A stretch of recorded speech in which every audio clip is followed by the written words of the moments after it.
Hello and welcome to India's number one coaching institute with well experienced and well qualified staff. Great opportunity for students who are looking up for government jobs. Hurry up, enroll up for mock test of account assistant and class 4 exams. Topic wise video solution will also be provided. Free material for all the competitive exams will be provided. I welcomed all the aspirants for the better future. You can also follow us on Instagram, Facebook, and can subscribe our YouTube channel. Welcome बच्चे लोगों, हमने पढ़ा था इससे पहली classes में longitudinal waves क्या होती हैं और ट्रांसवर्स वेव्स क्या होती हैं। लॉन्गिट्यूडनल वेव्स में आपका एक थोड़ा सा डाउट ना, ट्रांसवर्स वेव में आप बच्चों का एक डाउट था जो मैं अभी पहले वो क्लियर करता हूं, फिर आगे अभी पढ़ेंगे। देखिए, मैं इस वेव को यहां तक ले आता हूं, नीचे तक, ये यहां। अब मैं ये बना रहा हूं इसकी मीन पोजीशन, ये वाली line, this is mean position. आप बच्चे ये पूछ रहे थे कि सर अगर मैं यहां से लेता हूं, वेवलेंथ कहां से कहां तक होती है, तो वेवलेंथ ये होगी एक क्रस्ट, ये वाली क्रस्ट, और ये होगी ट्रफ। एक क्रस्ट से लेके एक ट्रफ के बीच ये जो डिस्टेंस होता है इसको बोलते हैं वेवलेंथ। अब आप बच्चे पूछ रहे थे कि सर अगर ये वेवलेंथ होती है तो ये आगे क्या होती है। और मेरे बच्चों, बड़े साध्य हो यार आप लोग, ये वाली भी वेवलेंथ है और यहां से लेके यहां तक ये भी वेवलेंथ है। This is also one wavelength. तो आगे क्या है, यहां से लेके ये बन गई एक साइकिल, ये भी एक वेवलेंथ है। तो ढेर सारी वेवलेंथ बनती जाएंगी, यानी कि एक क्रस्ट के शुरू से दूसरी क्रस्ट के शुरू तक, यहां तक जो लंबाई होती है, जो लेंथ होती है, उसको बोलते हैं वेवलेंथ। ठीक है ना। अब एक चीज और जरा सुन लो, क्या ये वेवलेंथ सिर्फ यहां से शुरू होती है? नहीं, ऐसा नहीं है। आप इसको यहां से भी शुरू कर सकते हो। देखो, आधा साइकिल ये नीचे और ये आधा साइकिल ऊपर, ये भी एक वेवलेंथ है। ठीक है ना। क्या आप हमेशा यहां नीचे से शुरू कर सकते हो? नहीं। देखिए यहां पे आप यहां से भी शुरू कर सकते हो, यहां से। ये साइकिल होगी आधे से कम, ये हो गई पूरी, और ये भी हो जाएगी फिर आधे से कम, क्योंकि आधी ये और आधी ये हो जाएगी ना पूरी। तो ये भी एक वेवलेंथ है। वेवलेंथ आप कहीं से भी मेजर कर सकते हो, मगर जहां से शुरू किया है तो दूसरी वेव के वहीं पे खत्म करना है, ये भी एक वेवलेंथ है।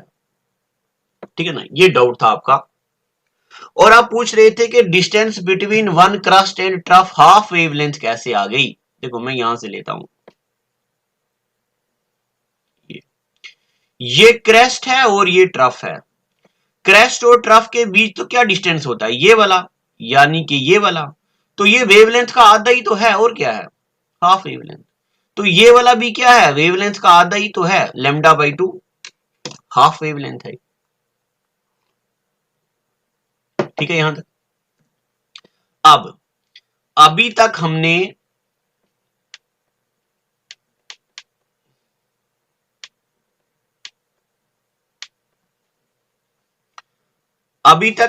क्या पढ़ा है,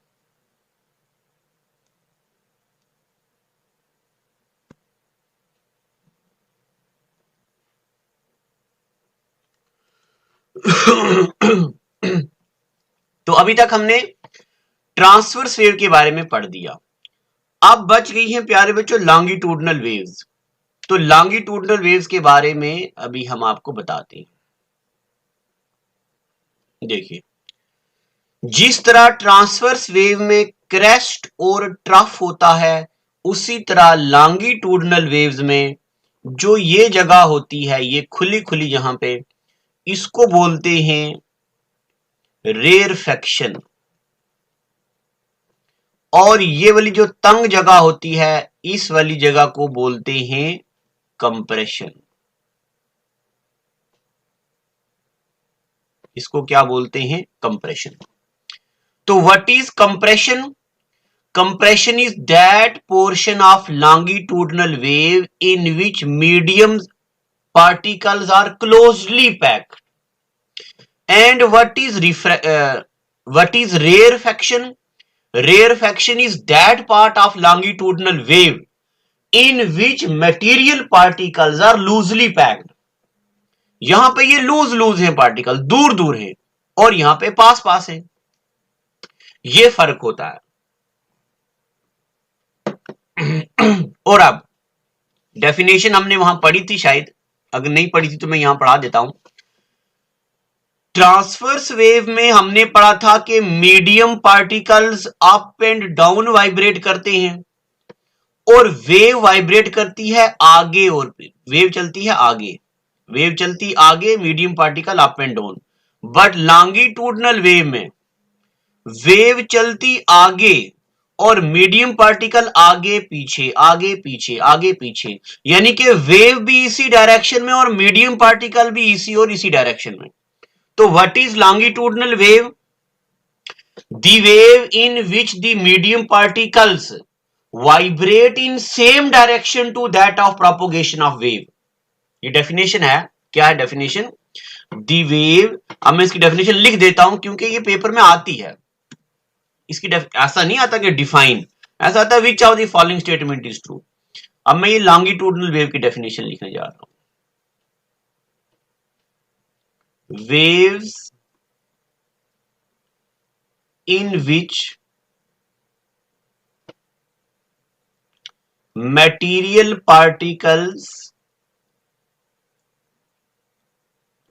vibrate in same direction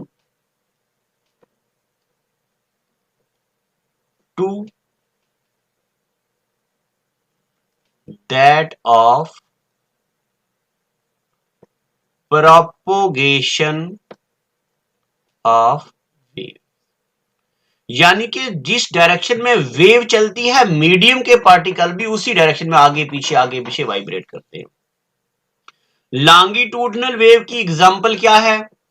जितनी भी साउंड वेव होती हैं वो सारी की सारी लॉन्गिट्यूडनल वेव होती है। सारी की सारी साउंड वेव क्या होती हैं? Longitudinal wave. और ट्रांसवर्स वेव की एग्जांपल मैंने आपको बताई थी, रिप या रस्सी पे, रोप में जो वेव बनती हैं वो होती हैं ट्रांसवर्स वेव।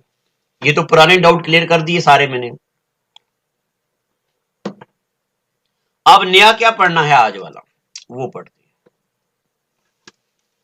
हैं। आगे चलते हैं नया पढ़ने के लिए।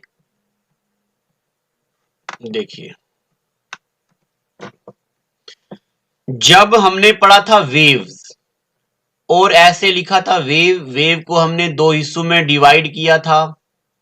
एक हिस्सा अगर आपको याद हो, ये वाला स्लाइड पहले नंबर पे जो हमने ये वाला, देखो यही देख लो, हमने पढ़ी थी वेव्स क्या होती हैं। वेव दो किस्म की होती, एक होती मैकेनिकल वेव, एक होती इलेक्ट्रोमैग्नेटिक वेव। मैकेनिकल वेव्स वो वाली वेव जिसको मीडियम की जरूरत होती है चलने के लिए, जैसे लॉन्गिट्यूडनल वेव या ट्रांसवर्स वेव। हमने लॉन्गिट्यूडनल वेव पढ़ा, हमने ट्रांसवर्स वेव पढ़ा, इनके इंपॉर्टेंट पॉइंट्स पढ़े, वेवलेंथ पढ़ा, फ्रीक्वेंसी पढ़ा, टाइम पीरियड पढ़ा और ये चीजें पढ़ी। अब मैंने आपको बोला था कि इनको छोड़ दो, एक वेव्स ऐसी होती हैं जिनको बोलते हैं इलेक्ट्रोमैग्नेटिक वेव, और इलेक्ट्रोमैग्नेटिक वेव को मीडियम की जरूरत नहीं होती। Electromagnetic waves do not require material medium. अब आप हेडिंग डालो इलेक्ट्रोमैग्नेटिक वेव्स और मेरे साथ लिखते जाओ, इसमें मैं खुद लिख के पढ़ाऊंगा आपको। हेडिंग डालो इलेक्ट्रो मैग्नेटिक वेव्स। अब ये इलेक्ट्रोमैग्नेटिक वेव्स क्या होती हैं ये मैं आपको बताने जा रहा हूं। सबसे पहली बात तो इलेक्ट्रोमैग्नेटिक वेव्स के बारे में ये लिखो कि these waves do not require material medium. These waves do not require material medium. किसके लिए? फॉर प्रोपोगेशन, चलने के लिए इनको मटेरियल मीडियम की जरूरत नहीं पड़ती। दूसरा पॉइंट कि ये इलेक्ट्रोमैग्नेटिक वेव होती क्या है, बनती कैसे हैं ये। तो इलेक्ट्रोमैग्नेटिक वेव अलग अलग तरीके से बनती हैं। सबसे पहले तो आप ये लिखो कि इलेक्ट्रोमैग्नेटिक वेव्स कब बनती हैं। इलेक्ट्रोमैग्नेटिक वेव्स आर प्रोड्यूस्ड कब? व्हेन। इलेक्ट्रोमैग्नेटिक वेव तब प्रोड्यूस होती है जब एक बहुत ही तेज, when a fast moving electron, when a fast moving electron is suddenly stopped by a metal target. metal target, अभी बताता हूं मैं ये क्या लिखा मैंने।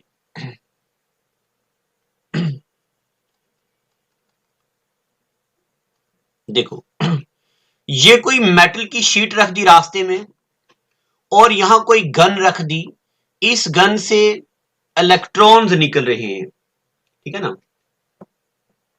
ये कोई इलेक्ट्रॉन निकला, इलेक्ट्रॉन तेजी से इस मेटल की शीट के साथ टकराया। जब इलेक्ट्रॉन टकराया तो अगर ये मेटल की शीट होगी पॉजिटिवली चार्ज्ड तो इलेक्ट्रॉन को करेगी रिपेल, इलेक्ट्रॉन आएगा पीछे और वेव्स निकलेंगी। उस वक्त जो वेव्स निकलती हैं उनको बोलते हैं इलेक्ट्रोमैग्नेटिक वेव्स। क्या बोलते हैं? Electromagnetic waves. और प्यारे बच्चों, इलेक्ट्रोमैग्नेटिक वेव से बड़े मुश्किल क्वेश्चन आते हैं और वैरायटी ऑफ क्वेश्चन बनते हैं, इसलिए आप सारी बातों को जरा सुनते रहना। Electromagnetic waves are produced when a fast moving electron is stopped by metal target. जब मेटल के साथ वो हिलता टकराता है और वापस आता है, और उस वक्त कौन सी बनती है? Electromagnetic waves. ठीक है, यहां तक एक तरीका ये है। अब एक तरीका और भी है, इसके अलावा भी है। ऐसे ये नोट लिखो, ऐसे लिखते जाओ जैसे मैं लिखता हूं। Electromagnetic waves are also produced, electromagnetic waves are also produced कब? When current through AC circuit changes abruptly. यानी कि ये कोई तार है, वायर है, यहां से करंट जा रहा है और पलक झपकते करंट की वैल्यू 1000 वाट हो गई, या पलक झपकते 1 वाट हो गई। बहुत जल्दी करंट जब चेंज होता है। Electromagnetic waves are also produced when current in AC circuit. अभी एसी क्या होता है तो अभी इतना तो आपको पता ही है, अल्टरनेट करंट होता है। बाकी इसके बारे में ज्यादा डिटेल बताऊंगा अगली क्लास में जब मैं इलेक्ट्रिसिटी पढ़ाऊंगा। Electromagnetic waves are also produced when current in AC circuit changes abruptly, ABRUPTLY, यानी कि 1 मिनट सेकंड में करंट, जब मिनट तो बहुत लंबा हो गया, 1 नैनो सेकंड में जब एक वायर से करंट बदल जाता है, करंट की वैल्यू एकदम इनफाइनाइट हो जाती, बहुत ज्यादा या बहुत कम, तो उस वक्त भी कौन सी वेव बनती है? Electromagnetic waves. जैसे देखो, एक तार ये जा रही, दूसरी तार ये जा रही, अगर दोनों तारें टकरा जाती हैं तो चिंगारियां उठती है ना। अब वो चिंगारियां क्यों उठती हैं, आवाज क्यों प्रोड्यूस होती है, वो हम पढ़ेंगे करंट इलेक्ट्रिसिटी में। बट एकदम करंट की वैल्यू चेंज होती है, तो ये भी इलेक्ट्रोमैग्नेटिक वेव प्रोड्यूस होती है। इतनी बातें पता चल गई आपको। अब इलेक्ट्रोमैग्नेटिक वेव्स के दो तरीके हमने पढ़े, वो कैसे कैसे प्रोड्यूस होती हैं। एक तो प्रोड्यूस होती है इलेक्ट्रोमैग्नेटिक वेव प्रोड्यूस की जाती है करंट से, और दूसरा एक ऐसे प्रोड्यूस होती है जब एक फास्ट मूविंग इलेक्ट्रॉन स्ट्राइक करता है मेटल टारगेट से और वापस आता है, तब भी इलेक्ट्रोमैग्नेटिक वेव बनती है। अभी तक इलेक्ट्रोमैग्नेटिक वेव के बारे में आप ये सिर्फ तीन चीजें याद रखो। क्या? एक तो they do not require material medium, एक ये बड़ी बात। दूसरी, वो बनती हैं जब एक तेज मूविंग इलेक्ट्रॉन मेटल टारगेट से स्ट्राइक होता है। और तीसरा, इलेक्ट्रोमैग्नेटिक वेव तब भी बनती हैं जब करंट किसी सर्किट एसी सर्किट से चेंज होता है। इतनी बातें पता चल गई। अब मैं ले चलता हूं आगे और आपको बताता हूं आखिर ये इलेक्ट्रोमैग्नेटिक वेव्स होती क्या है और पेपर में क्या आता है। देखिए, ये आपके सामने एक शीट बनाई हुई है। आप प्यारे बच्चों क्या कीजिए, ये इसी तरह बनाना और अपने हाथों से, ठीक है ना। अब मैं आपको बताता हूं आपको याद क्या करना। आप डर नहीं जाना कि ओ ये इतने बड़े बड़े नंबर हैं, ये कौन याद करेगा। आप सुनते जाओ। सबसे पहले पेपर में आता है कि इनमें से कौन कौन सी इलेक्ट्रोमैग्नेटिक वेव हैं और कौन कौन सी इलेक्ट्रोमैग्नेटिक वेव्स नहीं है। तो अब आपने पहले लिखा ना इलेक्ट्रोमैग्नेटिक वेव्स क्या होती हैं, अब उसके नीचे लिखो नोट। पहले नोट लिखो, फिर वो टेबल में लिखाता हूं सब कुछ सीक्वेंस में। और लिखो rich man in London, rich man in London uses extra gold coin. Rich man in London uses extra gold coin. क्या है ये? Rich man in London uses extra gold coin. Rich का आर कैपिटल लिखना। Are का मतलब होता radio waves. क्या मतलब होता? Radio wave. मैन का मतलब होता माइक्रोवेव। माइक्रोवेव ओवन है ना, माइक्रोवेव। आई का मतलब होता इंफ्रा रेड वेव। और एल का मतलब होता लाइट। एल का मतलब क्या होता? लाइट। कौन सी लाइट? विजिबल लाइट, जो हमें सूरज की रोशनी है। यू का मतलब होता ultra violet rays. Ultra violet rays. X का मतलब होता एक्स रेज। जी का मतलब होता गामा रेज। जी का मतलब क्या होता? Gamma rays. सी का मतलब होता कॉस्मिक वेव्स। सी का मतलब क्या होता है? Cosmic waves. अभी आप कॉस्मिक वेव को यहां पे स्किप कर दो, क्योंकि ये हमारे पेपर्स में नहीं आती हैं कभी। कॉस्मिक वेव्स क्या होती हैं ये हमें नहीं पढ़ना। अगर जो बच्चा आईएएस वगैरह कर रहा है उसको ज्योग्राफी में कॉस्मिक वेव्स पढ़नी होती हैं, क्योंकि जब बिग बैंग थ्योरी पढ़ते हैं तब कॉस्मिक वेव्स भी पढ़ते हैं, तो इसको आप जरा भूल जाओ। तो कौन कौन सी इलेक्ट्रोमैग्नेटिक वेव्स होती हैं? Rich man in London uses extra gold, बस इतना याद रखो। Radio, micro, infrared, visible light, ultra violet, X ray और गामा रे। इतनी बातें पता चल गई आपको। तो ये वाली सारी जो होती हैं ये होती हैं transverse wave. I am sorry, electromagnetic, very sorry, ये होती हैं इलेक्ट्रोमैग्नेटिक वेव। कौन कौन सी? Rich man in London use extra gold coin, यानी कि radio wave, microwave, infrared, visible light, ultra violet, X ray और गामा रे। अब मैं आपको ये बता रहा हूं कि और इसके बारे में पेपर में क्या क्या आता है। देखिए, अब आप ये बनाओ, यहां पे लिखो नेम ऑफ इलेक्ट्रोमैग्नेटिक वेव्स। एक डब्बे में हो गया इलेक्ट्रोमैग्नेटिक वेव का नाम, और यहां होगी उसकी फ्रीक्वेंसी, यहां लिखो वेवलेंथ, और यहां लिखो उसका सोर्स, और यहां लिखो उसकी एप्लीकेशन। और एक डब्बा यहां पे और बना दो, इस डब्बे में लिखो आप डिस्कवरी किसने की थी। ठीक है ना, हु डिस्कवर्ड, डिस्कवरी। मगर ये डब्बा आप कहां लिखना? पहले नंबर पे लिखो नेम ऑफ इलेक्ट्रोमैग्नेटिक वेव, दूसरे नंबर पे लिखो आप डिस्कवर किसने की, तीसरे नंबर पे लिखो आप फ्रीक्वेंसी, चौथे नंबर पे लिखो वेवलेंथ, और सोर्स अगर आप नहीं भी याद करने चाहते तो कोई जरूरत नहीं, सोर्स कभी पेपर में आते नहीं है, सोर्स को मैं स्किप कर देता हूं। और सोर्स के बाद यहां पे कर दो आप एप्लीकेशंस, यानी कि वो जरूरत कहां कहां पे आती है। इतनी बातें पता चल गई आपको। अब इनकी एप्लीकेशंस कहां है, ये पेपर में आती हैं। अब देखो सबसे पहले यहां पे है गामा रेज, क्या है ये, गामा रेज, सबसे ऊपर मैंने गामा रे लिखा है। अब प्यारे बच्चों आपको ये नंबर याद करने की जरूरत नहीं है, ये जो 5 इंटू 10 की पावर, ये कभी पेपर में ना आते हैं ना आएंगे, ना आपको याद रखने, इतनी चीजें थोड़ी याद रखनी है। आपको बस ये याद रखना है कि गामा रे जो है वो सबसे ऊपर होनी चाहिए। और यहां देखो इसकी जो फ्रीक्वेंसी है गामा रेज की, वो अब देख से चल, अब पहले मैं आपको ये बता दूं, देखो ये नंबर ऊपर से नीचे आ रहे, यहां देखो अभी यहां पे 5 था, यहां पे 3 है, यहां पे 1 है, ये 10 की पावर 16 है, ये 10 की पावर 14 है, फिर 10 की पावर 14, 10 की पावर 13, 10 की पावर 11, 10 की पावर 9, यानी कि फ्रीक्वेंसी ऊपर से नीचे कम हो रही है, बस ये आपको याद रखना है। फ्रीक्वेंसी ऊपर से नीचे क्या हो रही है, कम। और अगर हम वेवलेंथ की बात करें तो वेवलेंथ ऊपर से नीचे इंक्रीज हो रही है, वेवलेंथ ऊपर से नीचे क्या हो रही है, इंक्रीज। वेवलेंथ क्या हो रही है, फ्रीक्वेंसी हो रही है डिक्रीज, और वेवलेंथ क्या हो रही है, इंक्रीज, बस आपको ये याद रखना है। और वेवलेंथ देखो ये बढ़ती चलेगी बढ़ती चलेगी बढ़ती चलेगी।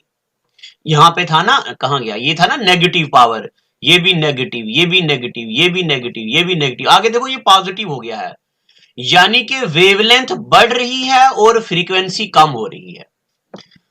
अब आप ऐसे लिखो gamma ray, X ray, ultraviolet, visible, infrared, heat, ready, अच्छा हीट, अच्छा इंफ्रारेड के बाद आप हीट को स्किप कर दो, हीट इसमें मत लिखो, क्योंकि इंफ्रारेड वेव से ही हीट वेव निकलती है, तो हीट को रहने दो। माइक्रोवेव, रेडियो वेव, बस रेडियो तक लिखो, ये इलेक्ट्रॉन वेव को मत लिखो, जिन जिन चीजों को मैं काट रहा हूं वो मत लिखो। और मुझे नोट्स ये सेंड करना, I will check your notes कि कैसा आप काम कैसा किया आपने। गामा रे को डिस्कवर किया बैक्यूरेल ने, हेनरी बैक्यूरेल का नाम था पूरा, BECCQUERAL, बैक्यूरेल, ठीक है ना। और क्यूरी भी लिख दो, बैक्यूरेल एंड क्यूरी दोनों हस्बैंड वाइफ से दोनों ने किया। एक्स रे को डिस्कवर किया था किसने, रोइटेंजन ने, ROENTENGEN, X ray was discovered by Roentgen. Ultraviolet rays को रिचर ने इन्वेंट किया था, RITTER, रिटर। विजिबल लाइट को सबसे पहले न्यूटन ने इनके बारे में कही थी बात कि ये ऐसे इलेक्ट्रोमैग्नेटिक वेव्स होती हैं। इंफ्रारेड वेव को हर्शल ने, HERSCHEL, हर्शल ने। उसके बाद आ गई माइक्रोवेव, तो माइक्रोवेव के बारे में तो सबको पता है, हर्ट्ज, जिनके नाम पे फ्रीक्वेंसी का SI यूनिट है हर्ट्ज, ठीक है ना। और रेडियो वेव के बारे में भी सबको पता है, रेडियो वेव किसने डिस्कवर की थी, ये की थी मार्कोनी ने, किसने, मार्कोनी। देखो प्यारे बच्चों ये तो जो इमेज मैंने लगाई है बुक से, बट ये इमेज काफी नहीं थी, और इसमें कुछ चीजें इररेलीवेंट थी जो मैंने आपको हटा के रेलीवेंट चीजें पढ़ाई। सबसे पहले वेव कौन कौन सी है, gamma ray, X ray, ultraviolet, visible, infrared और माइक्रोवेव और रेडियो वेव। उसके बाद इनकी डिस्कवरी किसने की, तो मैंने आपको लिखा है डिस्कवरी किसने की, ये पेपर में आती बातें। और उसके बाद पेपर में आता है बताओ इनमें से सबसे ज्यादा फ्रीक्वेंसी किसकी है, या सबसे ज्यादा वेवलेंथ किसकी है। तो चाहे फ्रीक्वेंसी हो चाहे वेवलेंथ हो, मैंने बता दी। गामा रे की जो फ्रीक्वेंसी होती है वो सबसे ज्यादा होती है। Gamma rays has highest frequency, ये फ्रीक्वेंसी ज्यादा, फिर ये कम, फिर ये कम, फिर ये कम, फिर ये कम, फिर कम। सबसे कम फ्रीक्वेंसी किसकी होती है? रेडियो वेव्स की। ये आप नोट में लिख सकते हो, radio waves has least frequency and gamma rays has maximum frequency. एक तो ऐसे आप याद कर सकते हो। अब हम बात करते हैं किसकी? इधर वेवलेंथ की। तो ये तो आपको पता है, अगर फ्रीक्वेंसी ज्यादा तो वेवलेंथ ऑब्वियसली कम होगी, ठीक है ना। गामा रे की फ्रीक्वेंसी ज्यादा होती है और वेवलेंथ कम।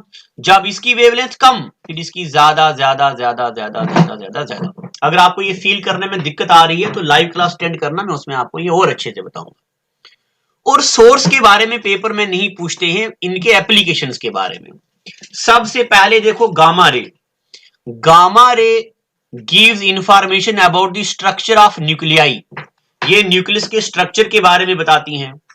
अब दूसरा पॉइंट यहां पे आप खुद लिखो, they are use to kill micro organisms in industry. Use to kill micro organisms, ये भी पेपर में बहुत बार आया है कि कभी कभार चावल के, गंदम के गोदाम होते हैं ना बड़े बड़े, वहां पे कीड़े पड़ जाते हैं, तो उनको मारने के लिए कौन सी वेव यूज की जाती है? गामा रेज, क्योंकि गामा रे की फ्रीक्वेंसी सबसे ज्यादा होती है और इनकी फ्रीक्वेंसी ज्यादा तो इसका मतलब इनकी एनर्जी ज्यादा, तो ये किल करती हैं। एक ये बात याद रखनी है। और gamma rays are used to remove the tumour. Brain में ट्यूमर हो जाता है ना, कैंसर जिसको भी बोलते हैं, they are use to remove tumour. इससे क्या होता है? हम TUMOUR, हम इससे ब्रेन का ट्यूमर स्किप निकालते हैं।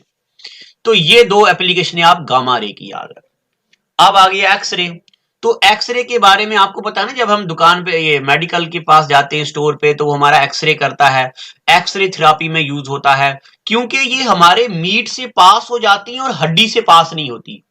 जब एक्सरे हमारी हड्डी से पास नहीं होती तो हमें पता चल जाता है कि हड्डी में क्रैक कहां पे है। या सिविल इंजीनियर्स जब देखते हैं कि भाई बिल्डिंग में पानी आ रहा है बट क्रैक नोटिस नहीं हो रहा, तो वहां पे भी यूज होती हैं। उसके बाद ultraviolet rays. Ultraviolet rays give the information about the structure of molecule and external. Ultraviolet के बारे में इतना याद ही रखना, आपको इसको छोड़ दो। विजिबल लाइट तो आपको पता ही है, जो हमारी सूरज की रोशनी है। इंफ्रारेड वेव के बारे में भी एक सवाल आता है, क्या?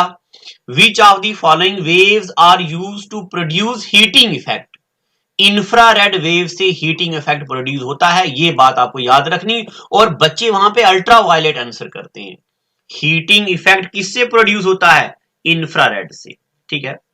और ये सैटेलाइट में भी यूज होती हैं। दे आर यूज, लिख दो चाहे, they are use in satellite. कहां यूज होती है? सैटेलाइट में। किसके लिए? और वेदर फोरकास्टिंग के लिए। नहीं होता, जब हम देखते हैं कल बारिश आएगी, क्या आएगा। और उसके बाद लिख दो, सारी और भी बातें लिख दो। They are use in satellite, मैं बोल रहा हूं, they are use in satellite, infrared. और सोलर कुकर में हीटिंग इफेक्ट प्रोड्यूस होता है तो ऑब्वियसली इंफ्रारेड वेव्स प्रोड्यूस होती होंगी। बस ये चीजें लिख दो। अब रहेगी माइक्रोवेव। तो माइक्रोवेव तो आपको पता है ना, माइक्रोवेव ओवन जो होता है हमारा, जिसमें खाना बनता है, ज्यादा कुकिंग, ज्यादा हीटिंग प्रोड्यूस करने वाले, यानी कि कुकिंग फूड। रडार में, रेडियो नेविगेशन रेंजिंग में, टेलीविजन, माइक, अच्छा लिखा तो है, माइक्रोवेव ओवन में यूज होती है, खाना बनता है, ठीक है ना, माइक्रोवेव। और माइक्रोवेव के बाद आ गई रेडियो वेव्स। और रेडियो वेव के बारे में याद रखना, सुनो, रेडियो वेव्स की देखो फ्रीक्वेंसी सबसे कम है। फ्रीक्वेंसी क्या है? कम। और इनकी वेवलेंथ क्या है? ज्यादा। जब वेवलेंथ ज्यादा होती है तो ये यूज किया जाता है as a radio communication, television के लिए, सैटेलाइट कम्युनिकेशन के लिए। ये बड़ी बार पेपर में आया कि टीवी कम्युनिकेशन, रेडियो कम्युनिकेशन के लिए कौन सी वेव यूज होती है? तो रेडियो वेव यूज होती है, क्योंकि इनकी वेवलेंथ ज्यादा होती है। आप ऐसे याद रखो, रेडियो वेव्स यूज होती हैं रेडियो कम्युनिकेशन के लिए, तो यानी कि इनकी वेवलेंथ क्या होती है? ज्यादा। क्या होती? ज्यादा। और गामा रेज यूज होती है माइक्रो ऑर्गेनिज्म को किल करने के लिए, तो गामा रेज की फ्रीक्वेंसी होती ज्यादा, वेवलेंथ होती कम, और ये माइक्रो ऑर्गेनिज्म को किल करने के लिए। इतनी बातें पता चल गई आपको। अब इसके बाद आप एक नोट लिखो। नोट, ये बड़ा जरूरी नोट है। नोट, जो लाइट वेव होती है ना, कौन सी लाइट, जो आसमान की लाइट, ये एक एक्सेप्शनल है। Light wave is transverse wave. Light wave कौन सी है, ट्रांसवर्स वेव। बट हमने पढ़ा कि ट्रांसवर्स वेव वो वाली वेव होती है जिनको मीडियम की जरूरत होती है। अब यहां पे हो गया ना मसला, इसीलिए ये एक एक्सेप्शन है कि light wave is transverse wave, but it do not require, it do not require material medium for propagation। इसको मटेरियल मीडियम की जरूरत नहीं पड़ती है। ठीक है, अब अगला पॉइंट लिखो और इसको मैं 5 स्टार बनाऊंगा, 1 2 3 4 5, ये बहुत जरूरी है। क्या, प्रॉपर्टीज ऑफ इलेक्ट्रोमैग्नेटिक वेव्स, ये पेपर में बहुत बार आती हैं। क्या क्या प्रॉपर्टीज हैं इलेक्ट्रोमैग्नेटिक वेव की, उनके बारे में क्या क्या जानते हो आप। देखो पॉइंट नंबर 1, इलेक्ट्रोमैग्नेटिक वेव का क्या चार्ज होता है बताओ। क्या वो पॉजिटिव होती हैं, नेगेटिव होती हैं, या उनके ड्यूल नेचर होती है, ये क्या होता है। तो electromagnetic waves are neutral. Electromagnetic wave क्या होती है, न्यूट्रल। न्यूट्रल यानी कि इनके ऊपर कोई भी चार्ज नहीं होता, दे आर अनचार्ज्ड। ठीक है, दूसरा पॉइंट, इलेक्ट्रोमैग्नेटिक वेव चलती कैसे हैं। सारी की सारी इलेक्ट्रोमैग्नेटिक वेव दे प्रोपोगेट, वो चलती हैं कैसे, एज ट्रांसवर्स वेव, वो एज ए ट्रांसवर्स वेव चलती। और उनकी स्पीड कैसी होती है, they propagate as speed of light. जैसे लाइट की स्पीड होती है ऐसे ही वो भी चलती है। नेक्स्ट पॉइंट, इलेक्ट्रोमैग्नेटिक वेव का कंसेप्ट सबसे पहले किसने दिया था। कंसेप्ट वाज गिवन बाय, और भी ढेर सारे बंदे आए थे बट सबसे पहले दिया था एक अंकल हैं, इनका नाम है चाचा मैक्सवेल। किसने दिया था, मैक्सवेल। अब एक दो और लिख दो, जितनी भी इलेक्ट्रोमैग्नेटिक वेव्स हैं, इलेक्ट्रोमैग्नेटिक वेव्स जो होती हैं वो अनचार्ज होती हैं, तो मैंने आपको बता दिया। और इलेक्ट्रोमैग्नेटिक वेव्स जो होती हैं, हां सबसे खास बात, दे कैरी एनर्जी। क्या कैरी करती हैं, energy and momentum. They carry energy and momentum. अब आप बोल रहे हो कि मास्टर ये का नौटंकी चल रही है, का बोल रहे हो, मोमेंटम का बताए हो हमें। तो प्यारे बच्चों, आप अपने दिल पे हाथ रखो और बोलो कि मास्टर पढ़ाएगा मोमेंटम का होता। मोमेंटम जब मैं मोशन पढ़ाऊंगा तब पढ़ाऊंगा product of mass and velocity क्या होता है। अभी आप इतना याद रख लो कि यानी कि ये वजन डालती हैं, इलेक्ट्रोमैग्नेटिक वेव्स क्या करती हैं, वजन डालती हैं। ठीक है ना, चलो ये कुछ एक बातें इलेक्ट्रोमैग्नेटिक वेव के बारे में। ये लिखना था आपको नोट, लाइट वेव जो है वो ट्रांसवर्स वेव है, बट वो मटेरियल की जरूरत नहीं होती। इसका मतलब लाइट वेव को हम इंक्लूड करते हैं किसमें, इलेक्ट्रोमैग्नेटिक वेव। इलेक्ट्रोमैग्नेटिक वेव की प्रॉपर्टीज कैसी होती है, उसके बाद पेपर में आता है which of the following are electromagnetic waves, इनमें से कौन कौन सी इलेक्ट्रोमैग्नेटिक वेव्स हैं। अब नोट लिए, नोट नंबर नेक्स्ट, और इसमें लिखें आप following are not electromagnetic waves, इनमें से कौन कौन सी हैं जो इलेक्ट्रोमैग्नेटिक वेव्स नहीं हैं। तो कौन कौन सी नहीं है, एक तो कैथोड रे, ये इलेक्ट्रोमैग्नेटिक वेव नहीं है, कैथोड रे। एक तो कैनाल रे, ये भी इलेक्ट्रोमैग्नेटिक वेव नहीं है। एक तो अल्फा रे, ये भी इलेक्ट्रोमैग्नेटिक वेव नहीं है। एक तो बीटा रे, ये भी इलेक्ट्रोमैग्नेटिक वेव नहीं है। और उसके बाद हमारी साउंड वेव, ये भी इलेक्ट्रोमैग्नेटिक वेव नहीं है। ठीक है, और एक रह गई ultrasonic wave. Ultrasonic wave electromagnetic नहीं है। बस आपको ये याद रखना, कैथोड रे, कनार रे, अल्फा रे, बीटा रे, साउंड वेव और अल्ट्रा वेव। गामा रे तो हमने वहां पढ़ दी, ये अल्फा रे है। तो ये वाली सारी इलेक्ट्रोमैग्नेटिक वेव नहीं होती। और कौन कौन सी होती हैं? Rich man in London uses extra gold, यानी के radio wave, microwave, infrared wave, visible light, ultraviolet rays, X ray and gamma ray, ये होती है इलेक्ट्रोमैग्नेटिक वेव्स। अब ये इलेक्ट्रोमैग्नेटिक वेव के बारे में सब कुछ हमने पढ़ दिया है।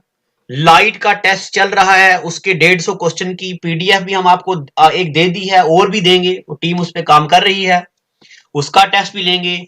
लाइट को रिवाइज करके रखो, उसका टेस्ट दो। अब अगला टेस्ट फिर उसके बाद वेव का होगा, और वेव के एमसीक्यू भी दिए जाएंगे आप बच्चों को। ठीक है, तो आज के लिए इतना ही। Thank you and God bless you. जितनी भी सोशल मीडिया साइट्स हैं, यानी कि फेसबुक हो, इंस्टाग्राम हो, टेलीग्राम हो, व्हाट्सएप हो, ट्विटर हो, इन सारी सोशल मीडिया साइट में इंस्पायर अड्डा चैनल मिलेगा। तो इसके अलावा आप यूट्यूब पे हमें फॉलो कीजिए। हमारे जो टेलीग्राम और व्हाट्सएप के ग्रुप है, वहां पे लाइव टेस्ट चलता है। आप टेस्ट को एनरोल करने के लिए आप हमारे व्हाट्सएप ग्रुप में आ जाइए, नंबर हमारे आपके पास है। और अगर आप घर बैठ के कंप्लीट कोर्स की क्लासेस एंजॉय करना चाहते हैं, हमारी एंड्रॉइड ऐप जो कि बहुत जल्द लॉन्च होने वाली है, उसके अलावा हमारी जो वेबसाइट है, आप उस पे हमारे ऑनलाइन पोर्टल पे भी सारी वीडियोस और सारे पीडीएफ नोट्स एक्सेस कर सकते हैं। ये नोट हमने खुद अपने हाथों से लिखे हैं, कोई भी टाइप नोट नहीं है, बेहतरीन नोट्स हैं। Thank you, God bless you.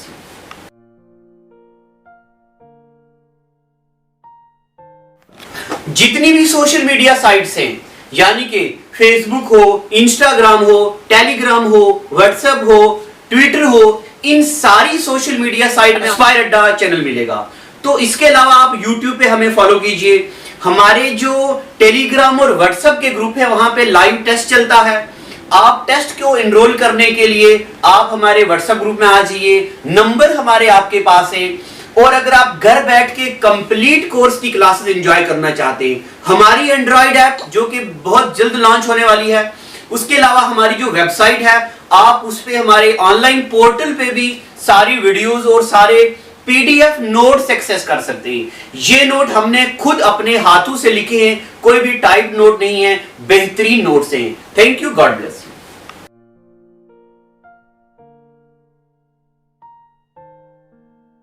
Well, it is hard time for all of us. Due to coronavirus, we have break the situation as earlier it was. But time never stopped for anyone. But it doesn't mean that we should go out and prepare for all the competitive exam. We can utilize this time by doing self-study and taking help of Aspire Ada YouTube channel. To start with, you need to prepare a proper schedule for all the subject, and without going out, you should complete all the syllabus by yourself. And when the critical situation will end, here you are. Hooray! You are ready for all the competitive exam. Utilize this time until it go. Aspire Ada Institute, best institute in Jammu for all the competitive exams. We care for you.